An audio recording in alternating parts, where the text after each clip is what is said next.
Dernière édition de Métro News pour cette semaine. Madame, monsieur, bonsoir, bienvenue.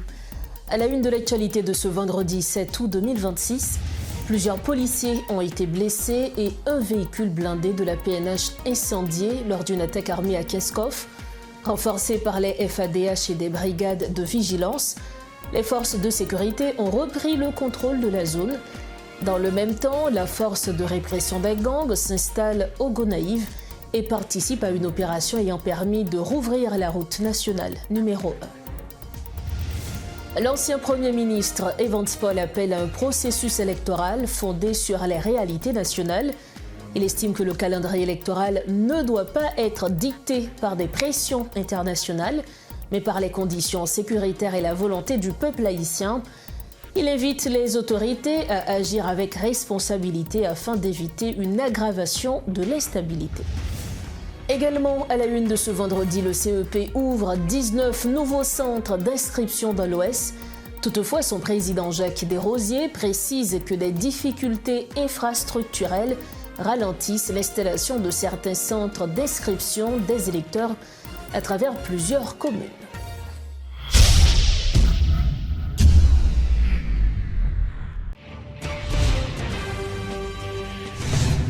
Bienvenue au développement des titres de l'actualité. Plusieurs agents des forces de l'ordre ont été blessés et un véhicule blindé de la police nationale d'Haïti incendié lors d'une attaque de gang dans la commune de Keskov ce vendredi 7 août 2026. Les policiers ont été attaqués alors qu'ils menaient une opération dans la localité de Viard. Des soldats des forces armées d'Haïti ainsi que des membres de brigades de vigilance sont arrivés sur place en renfort et ont repoussé les assaillants. Plusieurs sections communales de Keskov sont sous l'emprise des gangs depuis l'attaque sanglante survenue il y a un peu plus d'1 an et demi. Parallèlement, dans le Haut-Artibonite, la force de répression des gangs se déploie au Gonaïve. Ces soldats auront pour mission de neutraliser les gangs qui terrorisent la région, notamment dans les zones de la Croix-Péris et de Bois-d'Orme, afin de rétablir un climat propice à l'organisation des élections. L'ancien Premier ministre Evans Paul rejette l'idée d'élections de laboratoire organisées sous la pression de la communauté internationale. Il affirme que le calendrier électoral doit répondre à une volonté nationale et à une réalité sécuritaire concrète plutôt qu'à des exigences étrangères.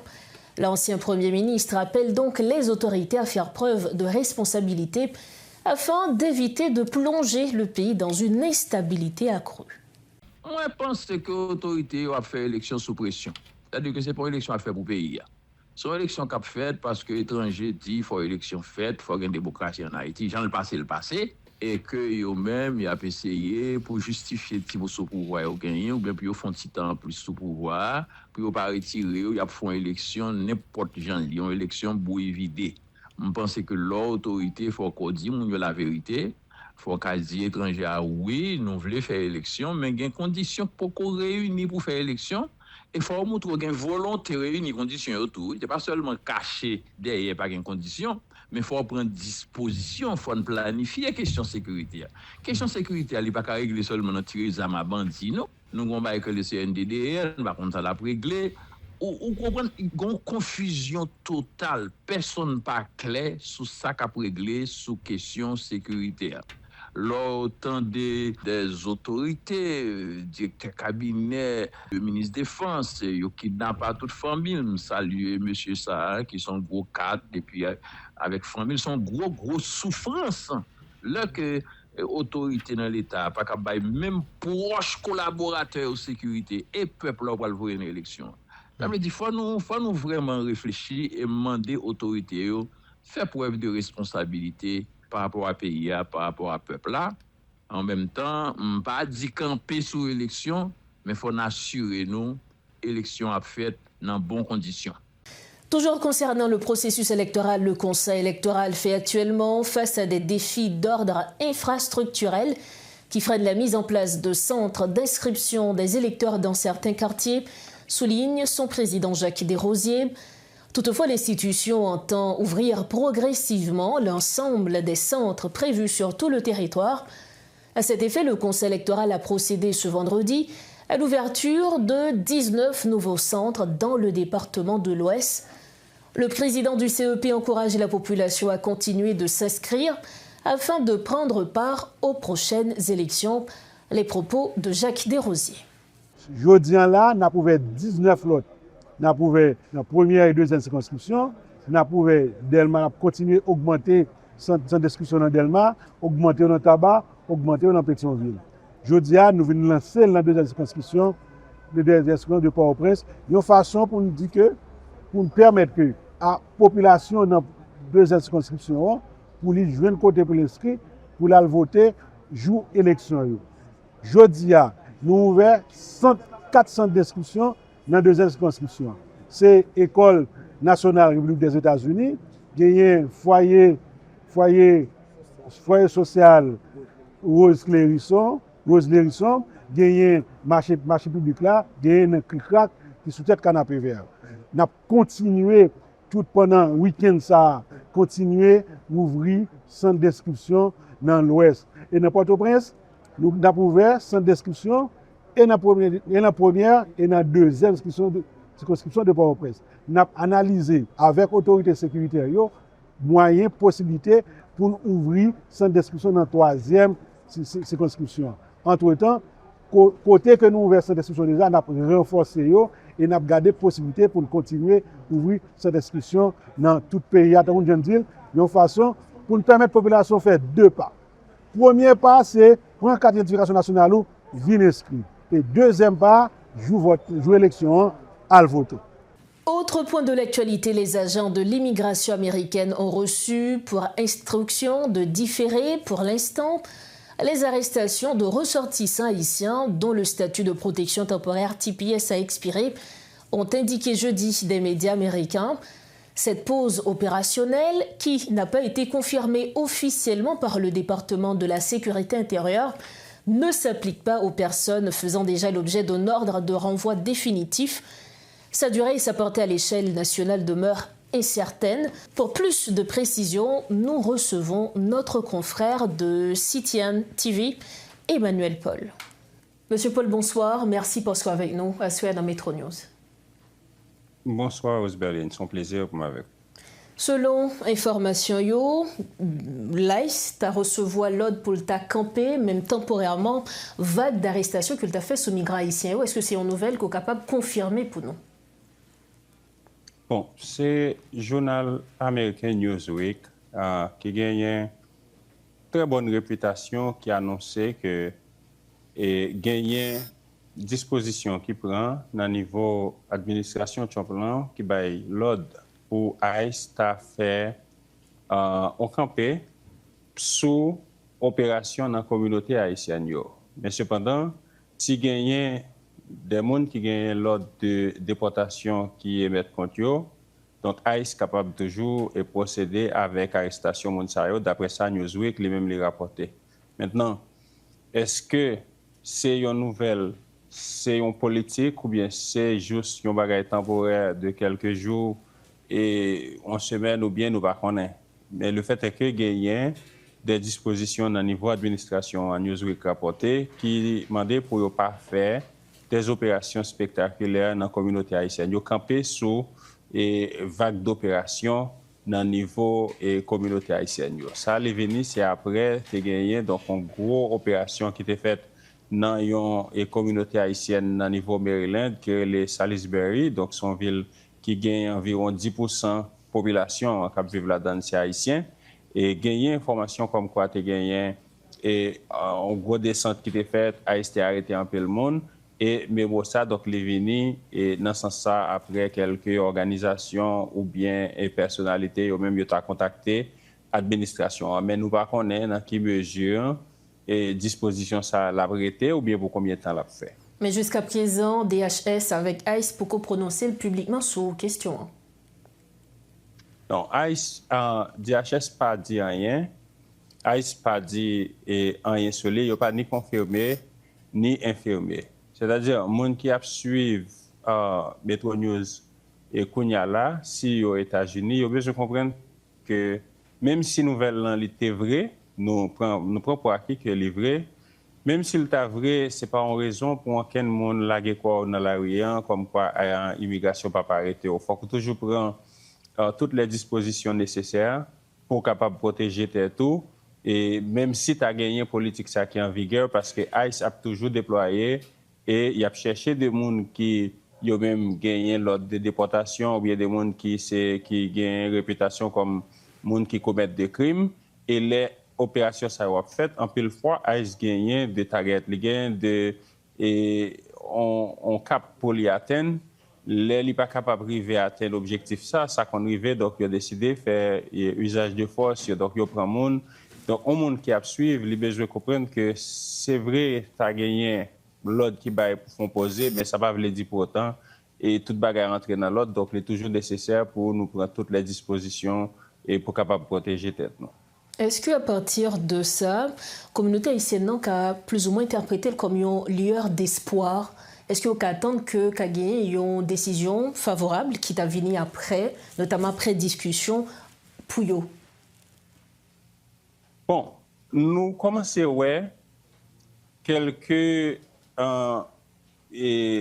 dissidences, quelques cracks, j'aime dire capable de dire en anglais, dans le niveau républicain parce que conséquences économiques ont commencé à faire sentir. Par exemple, on pourrait gagner un citoyen qui gagne une chaîne de restaurants haïtiens et en Floride sont haïtiens liés qui gagne un restaurant que les chefs créoles qui bat une interview et semaine ça à un journal américain donc ABC 10 qui dit lui-même il regrette l'été supporté Donald Trump, il était voté pour Trump parce que je dis là tout restaurant gagne yo, il perdu des employés clés donc monde qui compte faire manger ça les chefs là, monde qui est responsable manager ou bien qui gagne l'autre responsabilité, il perd du monde ça yo et pas de possibilité pour recruter yo bien rapide parce que restaurant j'aime dire là c'est pas un secteur qui est très envieux dans le niveau américain.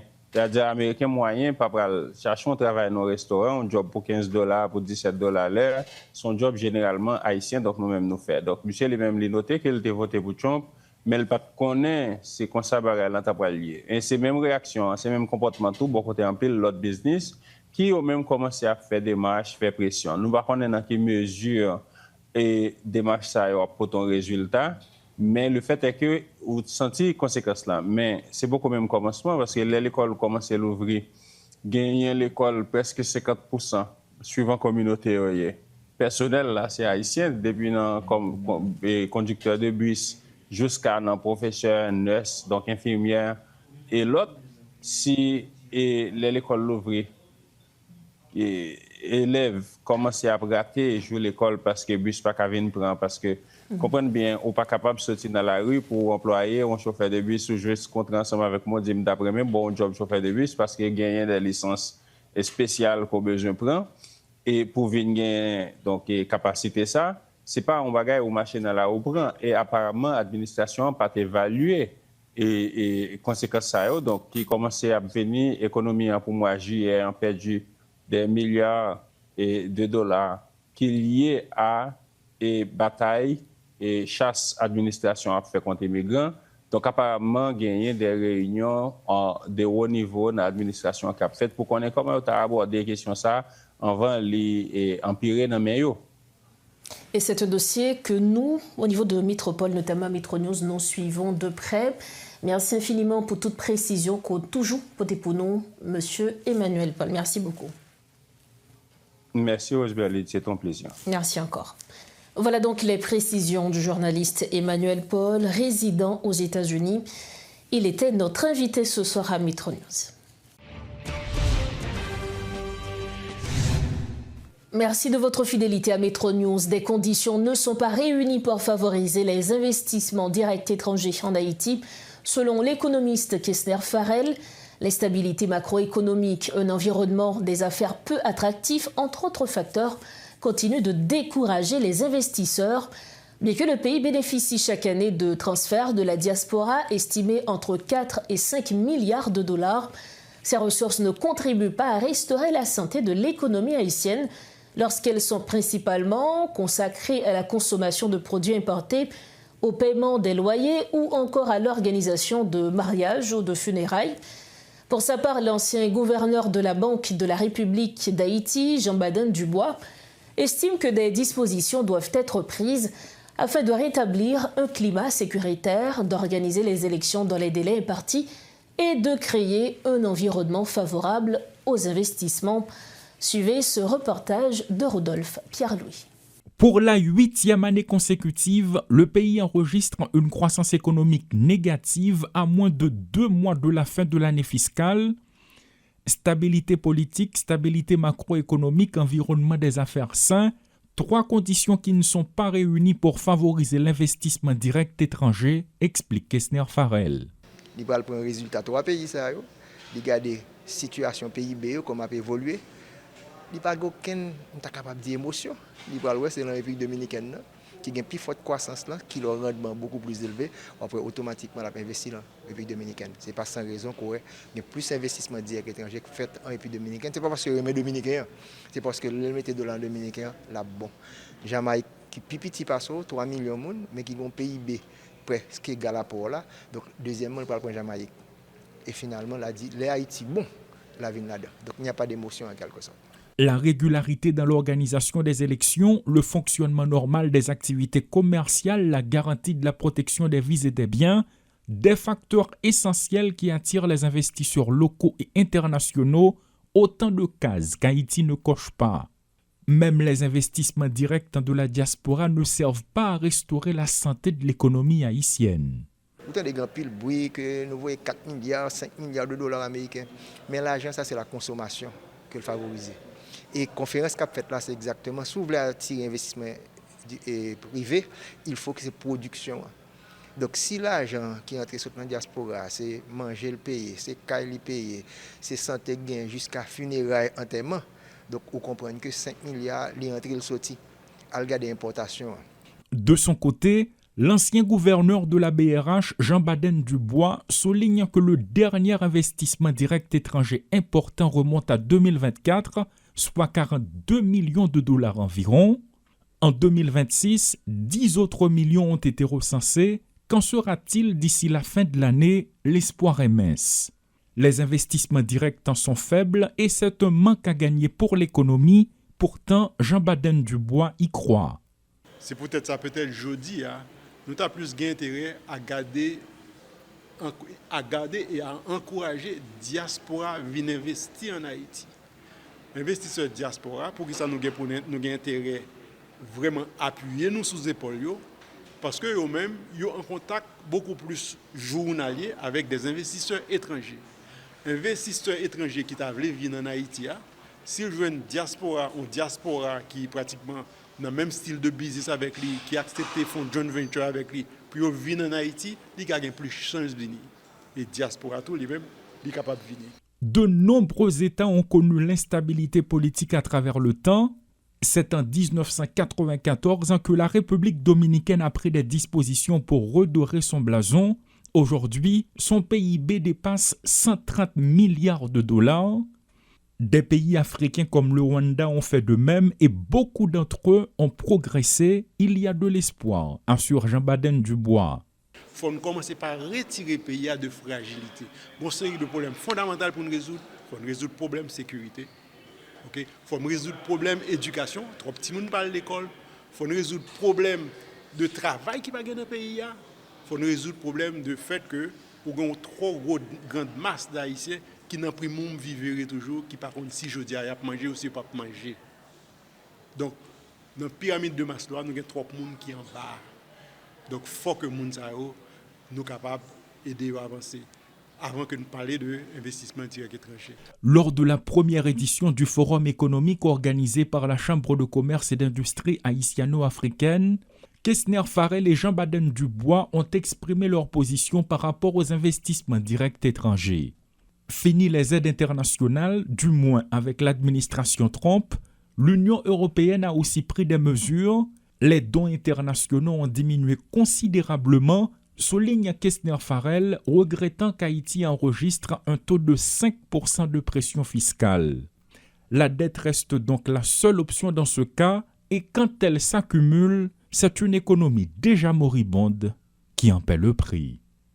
Autre dossier, l'unité de lutte contre la corruption en partenariat avec l'Office des Nations Unies contre la drogue et le crime a lancé ce vendredi 7 août la deuxième édition de l'école d'été anti-corruption.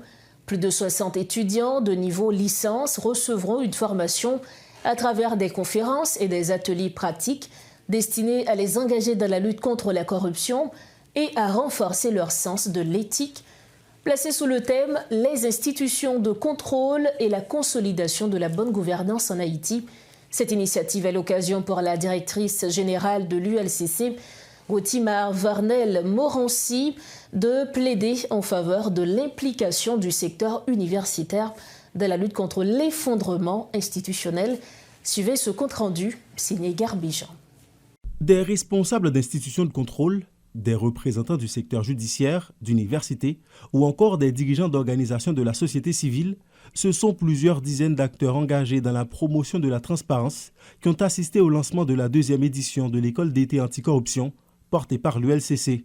Cette initiative fait la promotion de la bonne gouvernance et de l'intégrité à travers des jeunes universitaires, rappelle la directrice de l'institution, Goessi Varnel-Morancy. Nous ne bâtirons pas un État viable sans institutions solides, sans redevabilité, sans intégrité, sans engagement personnel.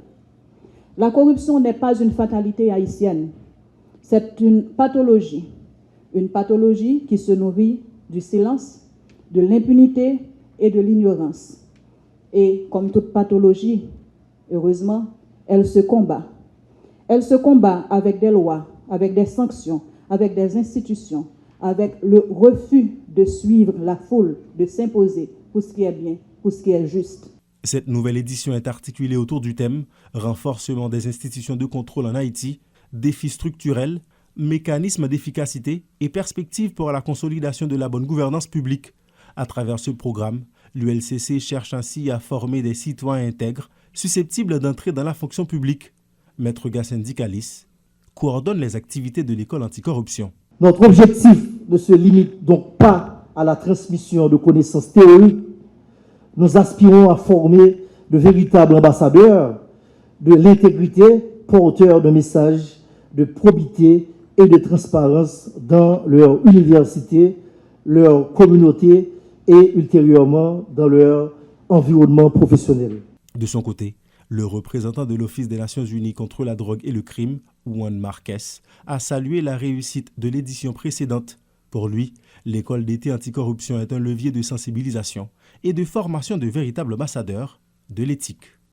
La première édition a été un réel succès. La jeunesse haïtienne ne se résigne pas. Elle demande des outils, des connaissances et un cadre pour agir. Pendant 5 jours, 60 étudiants ont suivi 10 modules dispensés par des praticiens des principales institutions nationales et des partenaires internationaux. Ils sont passés une évaluation écrite, signé une charte d'intégrité, ont été désignés ambassadeurs anticorruption. Selon le fer de lance de ce programme de formation, l'objectif dépasse le cadre d'un exercice pédagogique élémentaire.